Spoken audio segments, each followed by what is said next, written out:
Hello and welcome. This is a podcast explaining Ukraine by UkraineWorld.org. We continue our podcasts about the war which Russia unleashed against Ukraine. This series is brought to you by Internews Ukraine and Ukraine Crisis Media Center, two Ukrainian media NGOs. My name is Volodymyr Yermolenko. I'm chief editor of UkraineWorld.org. We are making this podcast with Tetyana Ogarkova, who is in charge of international outreach at Ukraine Crisis Media Center. Hello, Tanya. Hello. Before we start, let me remind you that you can support us on Patreon, patreon.com/UkraineWorld.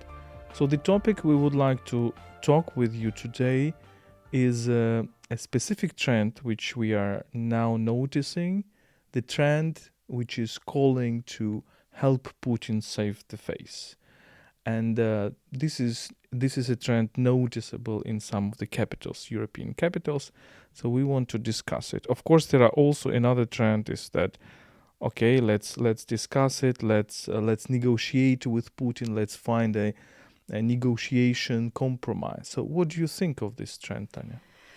Yes, indeed, this is quite a dangerous trend we are observing in many European capitals, in many higher political voices. For example, maybe in the first place, we would mention Emmanuel Macron, French president, who, as Zelensky, president of Ukraine, told several days ago, that he suggested that Ukraine should do some concessions in order to make possible for Putin to save his face. And the slogan is, "Don't humiliate Russia." So this is a kind of strong message. Don't humiliate Russia now, because now what we see that Russia lost the first period, at least first period of this war in Kiev, Chernihiv, and Sumy, and what's happening in Donbass now. It doesn't look like victory for Russia, neither. So it's kind of a stage we are now when we see that Russia cannot win the war.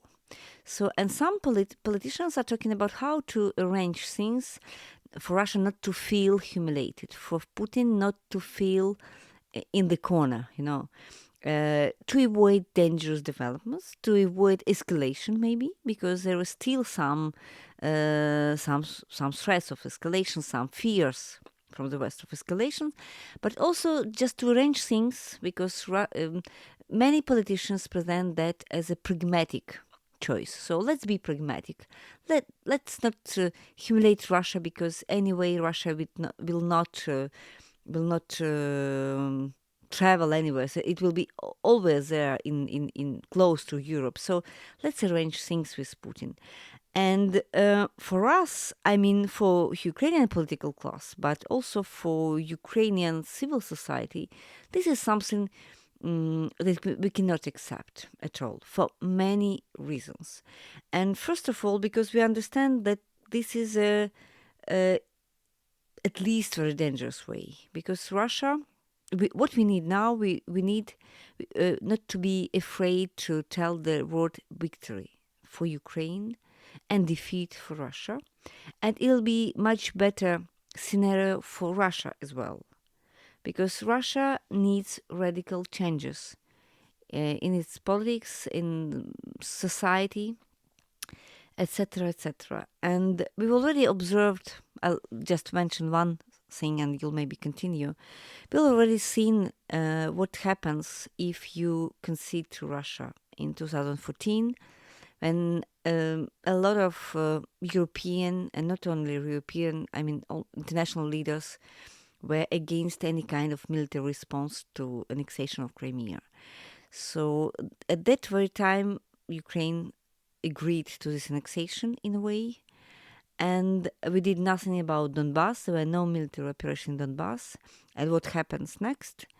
Just in 8 years, another war starts, much bigger war. So if we start what is happening now with a kind of a ceasefire and a kind of diplomatic negotiations with Russia, we will have as an outcome it's a question of several years, just another war with Russia.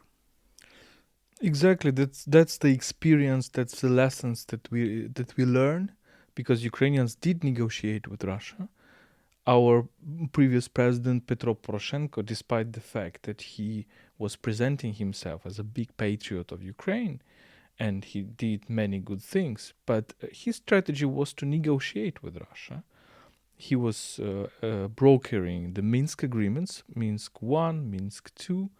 But unfortunately, Russians are always trying to make this strategy of coercion to peace. So to do something militarily, to make a harm on your enemy, on your opponent, and then say, okay, we will negotiate. Minsk agreements were certainly an agreement on Russian terms because it legitimized more or less the annexation of Crimea, occupation of Crimea, because it didn't mention the Crimea, and it was putting Donbass back to Ukraine, but on Russian terms as a Russian enclave. And well, this didn't work. So this didn't work. Ukrainians could not accept it because this is the very strange kind of an agreement that only one side benefits from it. And that's what we see now. That's what we keep repeating, is that any new occupied territory in Ukraine leads to another occupation, to more occupation. And more aggression as well. And more aggression and more violence. Ukraine was already occupied, part of Ukraine, we can say, since 1991, when Russian military fleet, the Black Sea Fleet, was stationed in Sevastopol. This was already a hybrid occupation. If there were no military bases, Russian military bases, no occupation of Crimea could physically take place. This is because Russia had these military bases that it could occupy Crimea in 2014. If Crimea hadn't been occupied, then Mariupol tragedy would not have happened right now. Imagine if we make concessions now, that means that southern part of the southern Ukraine and eastern Ukraine is in Russian terms. Well, very simple prediction is that in a couple of years, Russians will use this Platzdarm, will use these territories to attack further, and not only Ukraine, because from Kherson there is a way to Odessa, through Transnistria, also occupied by Russians, attacking Moldova, and then, NATO countries as well. They will definitely do so, and they are cutting now Ukraine from the sea. So already they have Kherson, but they are blocking ports in Odessa as well, and they have Mariupol and other ports. So economically for Ukraine, it is a huge loss. Let's talk about that. This is important. And they will, for Ukrainians, such a ceasefire is a disaster, because it will mean for Ukrainians that we lost the war. Because now another argument is that if you look now what's happening in the Ukrainian society, so if you listen to what people are talking about, Ukrainians will never agree to any kind of ceasefire now, because we already paid a huge price in this aggression. So thousands of people lost their lives. Many cities are destroyed or partially destroyed, not Mariupol, but also Kharkiv. So huge losses in infrastructure everywhere, in every region of Ukraine. So, and now we feel that a Ukrainian army is started to counterattack, at least is preparing a counterattack on Russia, especially with this land lease. I mean, with this massive Western weapons which are to arrive in Ukraine shortly. So at that very moment, Ukrainian society feels that we are able to win this game. If you look on the map, and you look at this map of occupation back in February and early March, and you compare to the map of the occupation now, you will see that Ukraine has already liberated more than half of the territories occupied back in February and March. So it means that even without Lend-Lease and without these massive weapons arriving from the West, we were able to liberate our territories. Why should we stop now? This is the question. question to liberate all the territories. But another dimension of this danger to talk about ceasefire, to talk about negotiations now, is that not only Ukraine is aspiring to stop Russia and to liberate its territories, but we think this would be just to ask for reparations, because Russia has to pay the price for its aggression, and without that, they will not understand. They should recognize their fault. Without that historical recognition of the guilt, there will be never a chance for a different Russia. And while we are talking about this scenario as a better scenario for Russia, we are also talking in the name of Russians who are against the war and who don't want to live in this kind of a totalitarian society, justifying military aggressions every decade and depriving people from their liberty, because Russia is not democracy. And this is a historical chance not only for Ukraine, I would stress, but also for Russia. I mean, and when Macron says, for example, don't humiliate Russia, and he'd like to say that let's stop here, he's not thinking about this different Russia. I mean, people who don't agree with the war and who could be a basis for this new country, for this new philosophy. Let's not forget about that. I'm afraid there is also a cynical motivation that European politicians, European business understand that if Russia occupies Ukraine, if it destroys territory, it will rebuild it on its own cost. For example, imagine that Mariupol stays in Russian hands. They will need to rebuild it on their own cost. If Ukraine liberates these territories, of course, the EU, as the most moral authority, without any irony, in the world, which spends so much money on development aid, on reconstruction, etc., would be obliged to think about the reconstruction. And here we should very clearly say to our European colleagues that reconstruction should be done on Russian cost in any way. So think about expropriating Russian assets, think about sanctions, think about some other things, but we should go away from this virtual cycle that Russia destructs and then Europe rebuilds. I think this is important. The second thing, and this was very well put today, I think today or yesterday, on Twitter by Timothy Snyder in his long thread about criticizing this idea of let's not humiliate Russia. He rightly pointed out that Russia is a virtual society, and that's also was our point in this podcast and on UkraineWorld when we argued that Russia's war is not only against Ukraine, Europe, United States, civilization, but it's also against reality. And Russian specific ideology, which was reborn in the 90s, was characterized by a mistrust, or I would say even disgust for facts, for empirical reality, for something that you can verify. And therefore, this is a virtual world, a real virtual world, done by Russian propaganda. And Russian citizens, if Putin will decide that he will change the attention of Russian citizens, he would do it very easily. Russians will forget about Ukraine and focus on something else. Yes, they should face the reality. So when we are talking about the need for Russia to recognize the guilt, so first of all, they should face the reality, because what Russia does now, for example, in Mariupol, so now they are presenting, after the evacuation of the last military from Azovstal, the operation is still going on. We don't know a lot of details, but we do know that Azov battalion and other Ukrainian military are no more in Mariupol. So they are trying to present all this destruction and all these crimes, all these mass graves, as a guilt of Ukrainian army. So that's what they will be doing for years and maybe decades.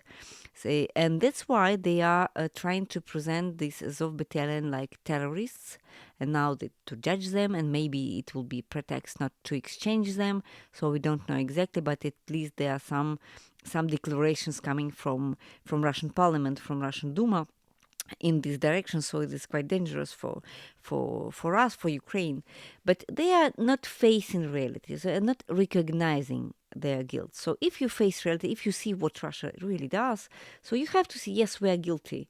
So we have to pay. We have to acknowledge our historical guilt, and something has to be changed. We have to change our attitude towards reality. It happened. It never happened in Russian history that Russians accepted their guilt, and therefore decommunization and de-Stalinization even in Russia was very difficult process. So if we're talking about other countries, and that makes a huge difference, we can criticize European imperialism, American imperialism, but there is always, we can hear this discourse about mea culpa. This discourse is present with all the empires, Western empires that we know, and starting from Britain, through France, through Germany, through America, etc. Of course, we can criticize it. Some people can say that it is hypocritical.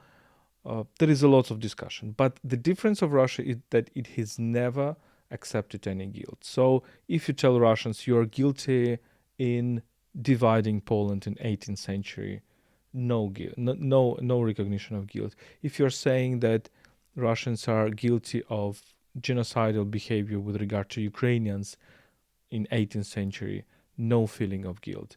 If you're saying that Russians are, Soviets are, and Stalinists are responsible for millions and millions of deaths, they will argue, okay, it was needed because this and that and that. And these negotiations with Germany as well. And Afghan war was also never really condemned as an imperialist war, and lots of course, the Prague 1968, Budapest 1956. No acceptance of guilt. That's why exactly we are talking about this historical opportunity, just to put Russia in the situation that it will be obliged to recognize reality. And now there are every element is here to make it possible. Because what we see, we see really military defeat, at least the very beginning of this military defeat of Russia in Ukraine. We have this huge solidarity, in Europe and over the seas. So on Ukrainian side, we have weapons and we have arguments. So this is the right moment to make this story end. And I don't know, just to make it to lead to the logical end of this story. And paradoxically, we see quite a declining mood even among Russian propagandists. So we see suddenly people who are coming to Russian propagandist TV shows. Recently, we see Mr. Khodaryonok, who is kind of probably can be seen as a voice, alternative, a dissident voice of retired Russian army, and maybe the voice of the real acting Russian generals, who was very critical of the Russian army and saying that Russia is now against 42 or something countries in the world. And indeed, the Lend-Lease will help Ukrainians, but not only this, but primarily, he said, the morale of Ukrainian soldiers. So Russians were very upset, understanding that they didn't take Kiev. Remember that? Russians were very upset, understanding that in over 3 months they didn't take any big Ukrainian city, with the exception of Mariupol and Kherson. And Ukrainians are asking questions why Kherson was taken so quickly. This is another part of the game, I think. Let's come back to it later. And they're asking, of course, a question why this offensive in Donbass, which lasts for several weeks already, well, that didn't bring any visible results except for some clear failures. For example, in near the village Belohorivka, right, in Luhansk Oblast, when I think 70 Russian military vehicles were destroyed. Oh, much more. Over 100. There Over were 100, tanks and vehicles, and there were many attempts to cross this river. Maybe another pragmatic aspect of this game of saving Putin's face is that we feel that a lot of Europeans and even Americans are a little bit afraid of these uncontrolled processes they would start in Russia in case of this military defeat. So maybe the reason why we are still afraid to talk about this Ukrainian and Western victory over Russia is that everybody is not sure what will happen next if Russia is defeated. Maybe it will be decomposed in many states.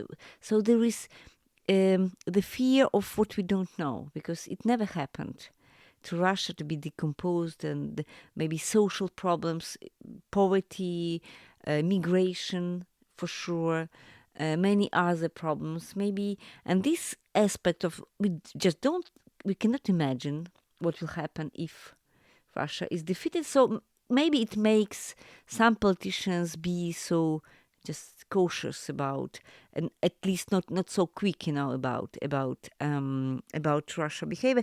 It's not about nuclear threats. I don't feel that the main fear now is nuclear threats coming from Russia, because at least we see less and less of these threats once again, and this doesn't seem to be a realistic scenario.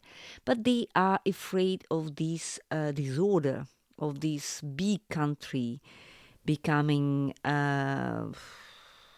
we don't know what after the defeat. Let's not forget that we always stress on this podcast that Russia is not a nation state but an empire which has its colonies in the body of this empire, not overseas but somewhere here.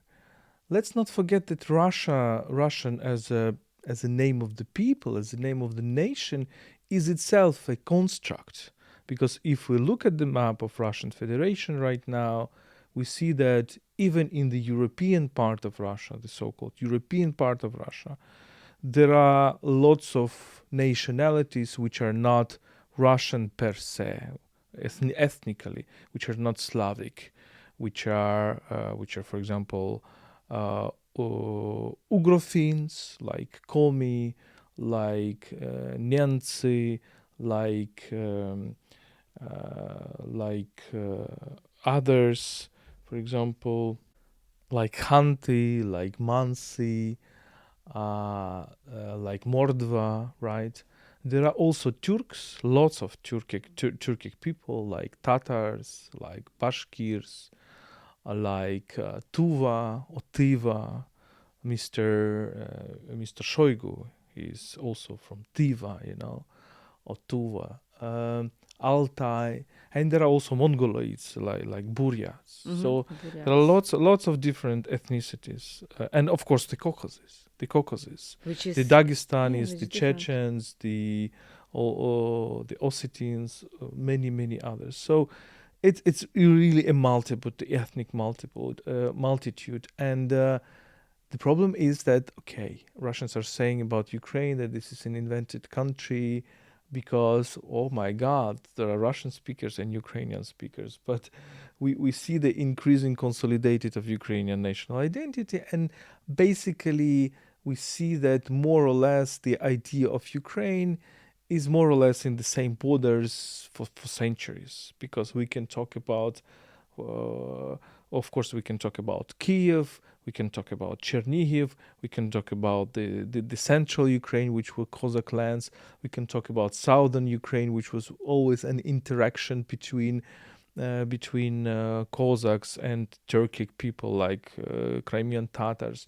We can also talk about Crimea, because there is a long history how Ukrainian Cossacks were stationed in Crimea and were partners of Crimean Khan or Tatar Khan, or the subjects of the Turkish Empire.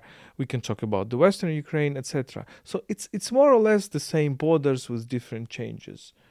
But if you talk about Russia, uh, I understand that the only force that is capable of holding all that is the authoritarian power of the Tsar. There is nothing else. There is nothing else. There is no ethnic homogeneity. There is no religious homogeneity, etc. So I understand this fear. But let's come back to this idea that let's not humiliate Putin, etc. By the way, I think we love France with Tanya. We are both francophones. We do lots of interviews for French media. We defended our thesis in France, but I think there is several problems with France. We have seen it on these elections, even after this disastrous genocidal war. Almost half of French voted for a clearly Putin agent, Marine Le Pen. But I think there is a feeling of gratefulness of the French people after the Second World War, when Stalin said, okay, we keep French on board, in the same way as the Americans and Brits, despite the fact that France basically lost the war. I think this element of very strange gratefulness This is kind of a to the debt, Soviet Union of a debt and France Stalin. is still paying, because it is because of Soviet Union that France was declared victorious after the Second World War, even if part of the country was occupied, half of the country was occupied by Germans. And their relationship with Russia was always specific. I mean, in terms of they recognize that Russia is a great country, and maybe it's the reason why they took so long for France to identify Ukraine as an independent state.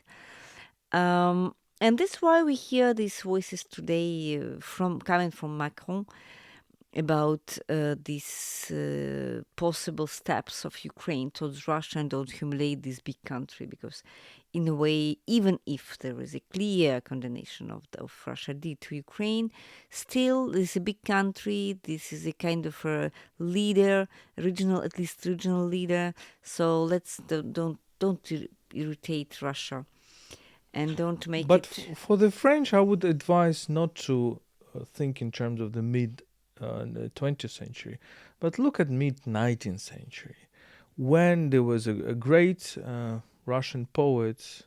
I'm ironical here with the word great, Fyodor Tutuchev, who wrote in 1948, 1848, of course, a famous article, La Russie et la Révolution.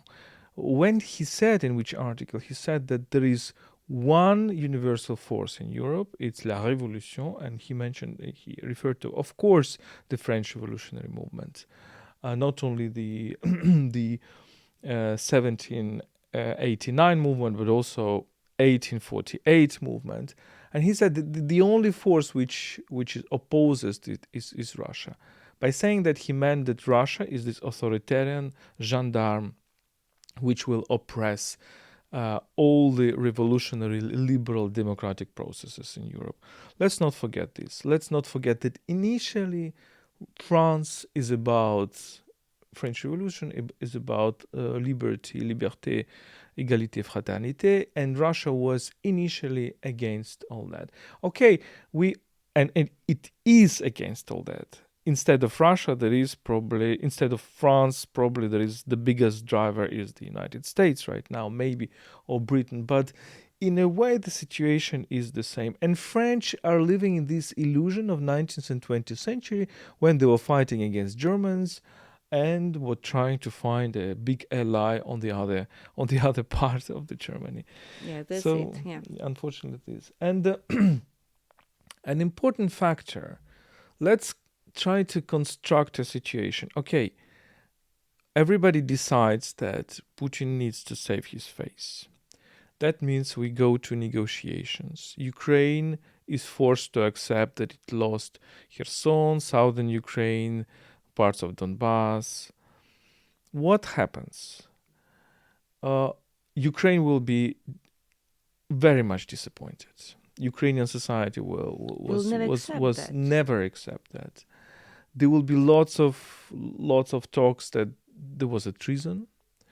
Uh, to our foreign audience, I would like to say that we understand that abroad there is a very big cult of Zelensky.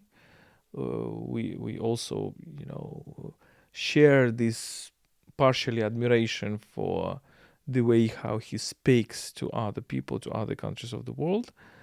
He's really one of the faces of this war. But there is lots of talk of some problems, of deep problems, especially what happens in the first days of the war. Why the bridges from Crimea to Kherson Oblast were not blown up? Why the defense of Mariupol, Berdyansk, Melitopol was not organized in the necessary way? Why they were Why not Kherson was preparing for the taken? war? Because I don't know, I do remember several weeks before the war, Zelensky was talking about the normal situation, and he seemed to be irritated by these scenarios published by American and British press. We do remember that, and there will be kind of protests in Ukraine, and it will lead to a kind of disorder and chaos here in Ukraine. Exactly, because many people in the administration will be accused We're for being maybe traitors. for maybe working for Russians for treason. And we should not accept that. So we should not accept that. We should not admit that, especially on this real drive that we are having now, the drive of morale, and really Ukraine is preparing for counteroffensive. And maybe the last argument, which seems for us to be extremely important, it is about Crimea. Crimea is a kind of a word many European leaders were not willing to pronounce for many years after 2014. Crimea, everybody understood that this is Russian and we will never recognize it legally, but this is Russian, so we can do nothing about that. So now, for Ukraine, this is existential to get Crimea back. We don't know exactly would it be in a kind of result of military operation or it will be a kind of even diplomatic operation, but not lasting for many years, but a kind of a quick operation. For example, in the result of the problems with Putin's regime or change of regime or something like that, a kind of a quick operation. So Crimea should be back in Ukraine as a result of this war. Why it is important? Because we will go back to the point where everything started, and a kind of a justice will be restored, and there will be no argument for Russia. If Russia loses Ukraine, it will mean that it will lose this imperial project for loses Crimea. It will mean that Russia will never restart, because it will be a kind of for them it will be kind of they are losing their own territory, and this is possible only with the change of regime. There will be no possibility for Putin to lose Crimea and to stay in power. There is no way, and everybody understand that there is no other historical way for Russia but to put Putin away. Otherwise, there will be the same story for many decades. Yes, this is true. The last chapter of our podcast, we're talking about Russian disinformation warfare, and those people who watch our website UkraineWorld.org, they might know that we have a live coverage done by my colleague Vitaly Rybak, Russian disinformation warfare live updates. So what's happening? The news, the latest news. You probably know that Russia is stealing tons of Ukrainian grain and blocking access to Ukrainian ports. And all this provokes huge problems not only with Ukrainian agricultural exports. Ukraine is the second largest exporter of grain in the world after United States. Let's not forget. This causes huge troubles in other parts of the world, and United Nations, other organizations are talking about possible hunger, famine in some African countries, some Asian maybe countries that are dependent on on Ukrainian grain. On May 14th, German Foreign Minister Annalena Baerbock said that product prices are rising sharply on global food product prices because of Russia. But Maria Zakharova, the Russian Foreign Ministry spokesperson, said that prices are rising due to sanctions imposed by the collective West under pressure from the United States. And Secretary of the Security Council of Russia, Nikolai Patrushev, we understand that he is a very important person for Putin regime, also said that there is a threat of famine due to anti-Russian sanctions. A man called Vladimir Jabarov, who is the first deputy head of the International Committee of the Russian Federation Council of the Russian Federation, accused the West of grain exports from Ukraine, dooming Ukraine to starvation. Quote, they're robbing the Ukrainian people, dooming them, in fact, to starvation, but they will say that Russia is to blame for everything, Jabarov said. Well, okay, Russia is to blame because Russia is responsible for that. Russia is stealing Ukrainian grain. Russia has occupied the agricultural regions of Ukraine. We've talked about this in one of our podcasts, which is called, I think, Is Russia Preparing a New Holodomor? And this is just repeating of the tactics which was used hundreds of years ago in the 20s and in the 30s. Let's not forget about it. Let's not forget about this artificial famine in Ukraine. Let's go on. State Duma Speaker Vyacheslav Volodin said that the European Union will help Ukraine empty its grain storage. So they are actually saying that by facilitating more Ukrainian exports to the European Union, Ukraine cannot export through the ports, through maritime ways, and the EU is trying to help in this. So the EU is dooming Ukraine for starvation. This is incredible logic, the really demonical logic, right? A next issue, a very interesting issue spotted by our colleagues from Texty.org.ua, our partners with whom we do lots of things, lots of good things. They studied how often the term denazification was used in Russian media since the beginning of the Russian invasion. And on our website and on our Twitter, we published a graph. Very interesting graph is that since the beginning of April, when the Bucha massacre was discovered, this frequency of this term denazification sharply declined. So interesting, right? Why Russians are no longer talking about denazification? Because probably they already see this parallel between Bucha and denazification. So denazification means killing ordinary people, making massacres, making genocide. That's what means denazification. And they're afraid of probably of Russian citizens understanding this. And one last point is that recently, a few days ago, there was a summit of ODKB, the so-called security organization, collective security treaty organization, which combines Russia, Belarus, Armenia, Kazakhstan, Kyrgyzstan, Tajikistan, and Uzbekistan. And here we see Mr. Putin, who was repeating his nightmare lies about everything, and said that, for example, that ODKB saved Kazakhstan from prevented the seizure of power in Kazakhstan by extremists. He also said that there is a big issue of ensuring biological safety, and I quote Mr. Putin, I'm sorry for doing that, the Pentagon has created dozens of specialized biolaboratories in our shared region, and they are by no means engaged in providing practical medical assistance to the population of the countries where they have launched these activities. So basically, he's hinting that Americans are developing biological weapons, in particular on Ukrainian territories and some other territories. And of course, he mentioned Ukraine, in which, quote, neo-Nazism has been on the rise for a long time, to which they, meaning the West, turn a blind eye and therefore actually encourage their activity, end of quote.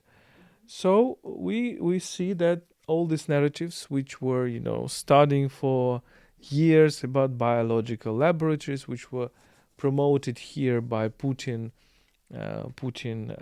allies like Mr. Medvedchuk, they are now promoted by Putin himself and creating this image that Americans are developing the biological weapons and therefore Russians Mm. have to defend Let's against hope it. they'll be back to reality quite soon. So this maybe is the only way to end this absurd and senseless war. Russia coming back to reality. This was the Explaining Ukraine podcast. This series about the war is a joint product by Internews Ukraine and Ukraine Crisis Media Center. Tetyana Ogarkova, who is in charge of of international outreach at Ukraine Crisis Media Center, myself, Volodymyr Yermolenko, chief editor of UkraineWorld.org. Follow us on Twitter, Facebook, Instagram, YouTube, Google Podcasts, Apple Podcasts, SoundCloud, everywhere else. Subscribe to us. You can also help us, support us through Patreon, patreon.com/UkraineWorld, and stay with us and stand with Ukraine.